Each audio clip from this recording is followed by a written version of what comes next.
হতাশ যারা, frustrated upset people, তাদের জন্য, হতাশ ব্যক্তিদের জন্য এই সূরাটা একটা আলোর বর্তিকা, একটা আলোর মশাল। এই সূরাটা পড়লেই হতাশ ব্যক্তিরা মনে শান্তি পায়, আশা ফিরে পায়, দিক ফিরে পায়, ঠিক কিনা?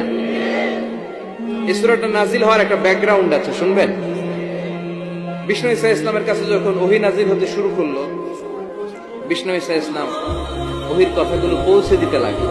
যাই নাজিল হতো বিষ্ণুনবী পৌঁছে দিতেন, বিশ্বনবী সাহাবাদের কাছে শেয়ার করে দিতেন। যেটাই নাজিল হতো তিনি পৌঁছে দিতেন, যেটাই, কারণ আল্লাহর আদেশ, ইয়া আইয়ুহার রাসূল বাল্লিগ মা উনজিলা ইলাইক, ও নবী আপনার কাছে আমি ওহী থেকে যা নাজিল করি সব পৌঁছে দেন, একটাও গোপন করা যাবে।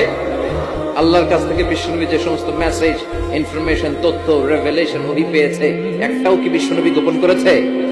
সব প্রকাশ করে গিয়েছে, সব শেয়ার করে গিয়েছে।